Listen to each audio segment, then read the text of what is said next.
नमस्कार, मैं आपके साथ अंजना और आप देख रहे हैं ग्लोबल इंडिया टाइम्स न्यूज। आइए सही चीज को सही लोगों तक साझा करें। औरंगजेब विवाद में अब राज ठाकरे की एंट्री, कहा उसकी कब्र पर एक बोर्ड लगाकर लिख दो। महाराष्ट्र नवनिर्माण सेना मंच से प्रमुख राज ठाकरे ने रविवार को औरंगजेब की कब्र को लेकर सांप्रदायिक तनाव फैलाने के प्रयासों की निंदा की। उन्होंने कहा कि इतिहास को जाति और धर्म के चश्मे से नहीं देखा जाना चाहिए। लोगों को व्हाट्सएप से ऐतिहासिक जानकारी लेना बंद कर देना चाहिए। शिवाजी पार्क में रैली को संबोधित करते हुए कहा कि मुगल शासक शिवाजी नामक एक विचार को मारना चाहता था, लेकिन वह असफल रहा। बीजापुर के सेनापति अफजल खान को प्रतापगढ़ किले के पास दफनाया गया था।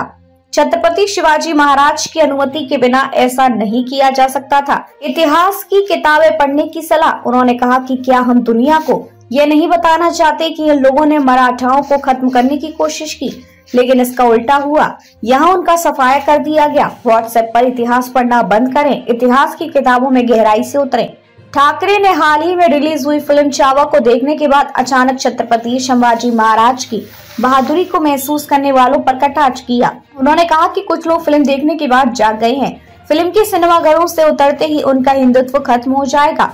कब्र पर बोर्ड लगाने का सुझाव। राज ठाकरे ने सुझाव दिया कि औरंगजेब की कब्र के आसपास की सभी संरचनाओं को हटा दिया जाना चाहिए और उस जगह पर केवल एक बोर्ड छोड़ा जाना चाहिए जिस पर लिखा हो, जिसने मराठाओं को नष्ट करने की कोशिश की उसे यहीं दफनाया गया है।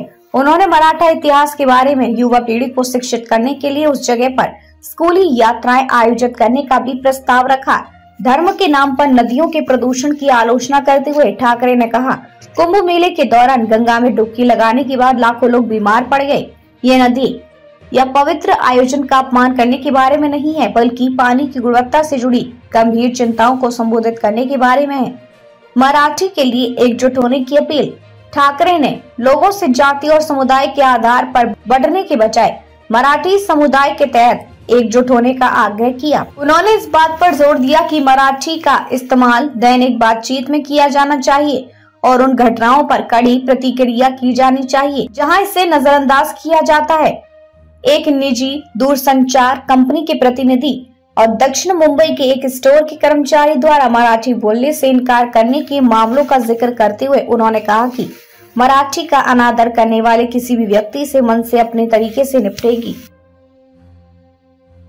अब तक के लिए बस इतना ही। फिर मिलते हैं एक ऐसी ही बड़ी खबर के साथ। तब तक के लिए नमस्कार और देखते रहिए ग्लोबल इंडिया टाइम्स न्यूज। अगर आपको वीडियो पसंद आया हो तो लाइक करें व शेयर करें। ऐसे लेटेस्ट अपडेट पाने के लिए बेल आइकन प्रेस करना ना भूलें। अगर आप हमें फेसबुक या फिर इंस्टा के माध्यम से देख रहे हैं तो हमारे पेज को फॉलो जरूर करें। धन्यवाद।